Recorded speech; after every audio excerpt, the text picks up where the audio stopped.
Insights with Terri Coots, a weekly look through the eyes of predictive astrologer Terri Coots. Here's Terri. Hi everyone, this is Terri, and you're listening to Insights with Terri Coots. Thank you so much for joining me for the week of May the 23rd, right straight through the 29th, 2022. We have some things to discuss, so I'm anxious to get at it. And again, thank you for your time. We are in a Gemini sun sign, and Gemini's ruler is Mercury. In Mercury, it is also Gemini, but it's going backwards. It's going retrograde. And I know I've been harping about this for a couple of weeks. If you're interested, you can go to my website, www.terriworld.com, and you can look up some of the archive sections put up there by our Charlie O'Brien. Thank you very much. And understand some of the Mercury retrogrades that we're going through. But we are still in a Mercury retrograde. And that started on the 10th of this month, and it will go through straight to the 24th. Now, on the 24th, it's going to continue, but on the 24th, it moves into, or backwards, I should say, really, into Taurus. So we'll continue with that retrograde for a little while. Retrogrades in and of themselves, as I've said, are not bad. They can be disturbing. They disturb digital equipment. Your phone might act up, your computer might act up, you might not be able to get the gas out of the gas tanks. Anything to do with electronics or anything digital can give you issues. Cars, there's a lot of people have gone through car issues during this time. So expect delays, expect Murphy's Law in spades. So when is Mercury retrograde? I try to be prepared. I try, if I can, to leave early. I try not to count on things going smoothly. I try to count on things not going smoothly so I can be ready and flexible for them and not lose my mind, or hope not to lose my mind if I can help it. And the retro part is really good, and I've noticed a lot of my clients going through this. Really good for looking at relationships, visiting past relationships, maybe looking at stones that we felt were not unturned, looking under those rocks, seeing if there's anything that we could have done better, or revisiting them. It's not unusual for people to revisit past relationships during this time. And then when it goes forward, sometimes with some healing, we can stay in it. But sometimes we wonder, what was I thinking? But it gives us a chance to be very firm and very clear in what the past offered us and where we want to be for the future if we play our cards right.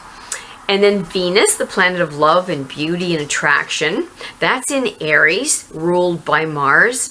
On the 29th, at the end of this week, it will go to Taurus. So we're going to have Taurus in Mercury going retrograde. We're going to have Taurus in Venus as well.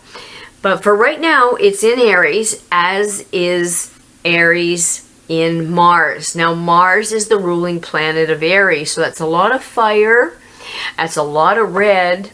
Could be a lot of anger, short temper. Just be careful. If you tend to have that fiery energy, it may be magnified, fire on fire. And just look and see, am I feeling short? Am I reacting a little bit curtly? So just give yourself a moment to try and calm down, take a breath, and examine, am I on the edge? And if you're not, somebody around you will be. It's a given. So with that in mind, trying not to kill people, we will try to proceed with patience and care, remembering that Aries is the ram, and the ram just butts heads at times and just goes impulsively flying into things. Nothing wrong with that if it's in the right direction. I'm going to leave this for a moment and revisit it shortly. I just want to go back to that Gemini energy that's both in the sun sign and in Mercury. Gemini is a communicator, so we will feel a need maybe to get together, have coffee, talk about situations. Maybe your friends will feel a need to talk to you. And it should be a shared conversation. I don't need to remind people of that I notice many times it becomes a one-way street where the communication is flowing out, but not giving time to receive some. So be aware, because Gemini really does put some push on us to really talk a lot. Nothing wrong if it's interesting. So try to look at your words and say, are they interesting to the person that I'm sliding them all over? Does the person look like they're melting down? Be aware and be kind with your words when we're in this Gemini. But there will be a need for social and communicative interactions. If you're with a partner or friends that aren't communicative naturally, you may need to look elsewhere to satisfy that itch. So you might know some friends that are interested in having a coffee and sharing some communication, some interesting news tidbits, interesting information, new books, new movies. All of that is something that really has a weight, and we do like to share that if we can. And as I said, I was going to go back to that Mars energy, and Mars is a fire sign. So there can be bursts of activity with this. Now, fire, think of a match, it fizzles out quickly. So be aware of that. Don't start a big project, or be careful starting a big project that you're at risk of fizzling out, and then you're left with a mess. This is a real issue at this time. Start maybe something little that you know for sure that you'll finish. Now, the fiery Aries with that Mars energy is at home in Mars. That's its natural place. Venus is not its natural place, but Mars is. So it can be considered super forceful and maybe at times aggressive. So watch yourself. Are you coming on a little stronger than you need to? You don't have to be born with this. It's above us. So we're all going to feel it to a degree. So look at how you're coming on. Maybe we need to temper it a little bit, throw a little water on ourselves and calm it down a little bit. But it's got vitality. And that feeling, that passionate feeling of being on fire, it's such a good feeling. Oh, the feeling of wanting to shoot your new rifle, not at people, at a target, safer that way, or start that new hobby, or go out with the dogs and do some dry land mushing. Anything that's a starter really works good. Not necessarily the finishing part, but the starter shines. So if you're starting a job, you may want to look at that and say, what could trigger me here? Now, the momentum can take us and give us ideas, maybe even beyond a concept. This is the time I love training the dogs, because the energy is there and it offers that energy. And that's all you need when training dogs, 1 or 2 minutes, right? And so that's this kind of energy field, just short bursts. So if you're looking at something that's a short burst, get at it, because this is the time to do it. We should be careful of that impulsiveness. Don't quell it, but be aware of it, and don't be careless with the details, because sometimes this impulsiveness moves us forward without looking at the details. So we do have to, we don't want to deal with backlash. So we want to be looking at that. Remember that headstrong ram, right? Look at yourself. Are we being headstrong? Do you own your business? Headstrong sometimes can be a good position to take, but you have to look, is it blocking me? Am I being blocked? Do I need to ram at it? Or maybe it would be better to not be so impulsive and to move forward with a little bit less push. So, and don't react out of fear, because that can be something. Other strong individuals can be a thorn in our side. We won't want to be around controlling personalities. Aries is the warrior, right? And no warrior likes to be told what to do. So we want to be careful of that. Look at your nature. Am I feeling argumentative at this time? Is the person that I'm with or dealing with, the people, the peers, my customers, are they argumentative? Are my dogs argumentative right now? My dogs are a little edgy. I have 15 and they're a little edgy right now, so I'm careful. I'm watching the energy. If I let them all through the gate at one time, you know, I might have a little bit of a moment. So I'm really careful not to get them too edgy, which is friends too and family. Watch about holding on to grudges. That warrior energy can do that. So you may then have to deal with a built-in resentment from others or from yourself. So keep an eye on that. Try not to leave a trail of scorched people behind you. Unwittingly, of course, we can burn our bridges, so don't do it. But this is the time that it tends to happen. Learn our lessons. Learn as we go. Value it like a child. Aries is the firstborn of the zodiac, the child energy, the playful energy. So we can value that. And make sure that we bring people that we value to the table to get some really good ideas so that we can move forward. So this is a great time for collaborating, acknowledging, feeling that energy, getting things going. I know myself, I've already prepared. I'm getting the lawn going, I'm getting the trimming, I'm getting things planted. I've painted a couple of little things. I'm on fire and I'm going to use it because when that flame goes out, it's a skid, right? We skid to a stop and all we want to do is have a nap. Okay. Now, the beginning of the week, we want to be careful.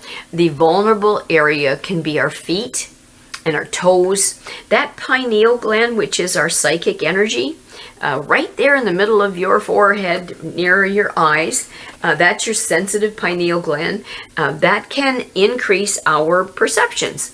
And so psychic energy becomes a lot stronger. Our intuitiveness becomes healthier. And so if you know how to use it, terrific. You'll get some real good nudges from the universe. If you don't know how to use it, well, good luck to you. Put your seatbelt on. There may be some things that come to your attention that you just can't figure out and can be confusing. Give it a moment. It might sink in. We're very sensitive during this time. Pisces is in the moon. And so very perceptive, as I said, very sensitive. Looking at the feet, the toes, the endorphins, and that melatonin. So sleep is going to be one of two things for you. If you don't sleep well, you won't sleep well. If you do sleep well, you're going to be zonked out. So melatonin, if it's vulnerable, a little harder to achieve, can always take some, just to add to your cache of melatonin if you're having trouble sleeping, or some of the essential oils that are known for helping sleep. Vetiver, cypress, marjoram, cedarwood. Some of those can help you fall asleep a little bit easier. If you are sleeping too much and there's too much melatonin, then there's things that can wake you up, like basil, can really get that mind popping. Just do some research on some of the essential oils. Then towards the middle of the week, we may start having vulnerabilities in the head and the teeth, the tongue, your neck, the vocal cords, the thyroid. So take a peek at that. If you're normally stiff neck and that's where you put your stress, be prepared. Maybe you can have something that massages your little neck, or that little heating bean bag, something to help you through it. Just work on it, knowing that it's coming. And we will need stability. It will be something that we crave towards the end of the week, something stable. So if you can, try not to take risks towards the end of the week, because that would be something that we'd feel uncomfortable with. And so given that, just look and say, am I feeling worried? Am I feeling uncomfortable? What would make me feel safe? What could I prioritize to make myself feel safe? Then we're going to have a new moon. Gee, it feels like we just had a new moon. We're going to have a new moon on Monday. That'll be the 30th, and that'll be in Gemini as well. And so that's communicative. New moons are a lower energy as a rule, but you're competing with that high energy of Aries. So we may not notice that low energy. That would be nice. I don't particularly care for low energy unless it's my border collies or my McNabs. When they're low in energy, that's not a bad thing.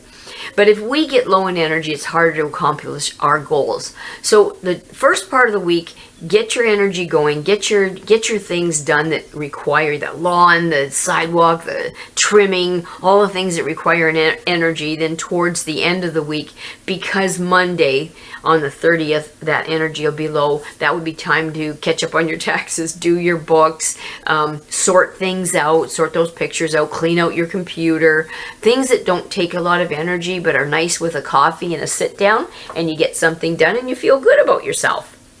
The number that was given to us this week is number 6. And number 6 traditionally offers us choices to make a right decision in the face of emerging opportunities. So many in the work field will have some opportunities start to emerge for them as things shift. Romantic relationships, family, home, foundations for success with the number 6. So there might even be some choices in romantic relationships, some choices in how we deal with family, our home, and making that foundation for us for success that number 6 offers us. What do we want to do? It also pushes us a little, thankfully, to help others, to be kinder, to want a partner that meets our expectations, and then we try to meet theirs. So 6 is a good one for that, recognizing what another person's expectations are and trying to meet them. So it's harmony. We're trying to harmonize our relations with number 6. It's an even number. That's not a long stretch. Opportunity to be successful in our love life, our marriage, that's something that comes up with the number 6. In the tarot deck, number 6 is called the Lovers, and it's a major card. It's a very powerful card. But to be successful in our love life and our marriage, we have to make changes, maybe. We have to be willing to make compromises. We have to look at what the compromises need to be. We have to hear with that Gemini energy what other people are saying so that we're paying attention. So we need to maybe use our talent for business. That will be a real big starting point for us. That compromise, that partnership, maybe people will tell us what our talent is. So that's going to rise, and that will be a really healthy start. Take care of your health. Number 6 wants us to take good care of our health. Great time, especially with that new moon on Monday, to start a diet if that's what you're looking for. We're not as hungry as we normally are. Even though our energy is low, our appetite can be low if we're cognizant, mindful, and we pay attention. So what we need to do this week is to clarify what's important, what's good, what's bad for us, and try to understand the purpose of challenges.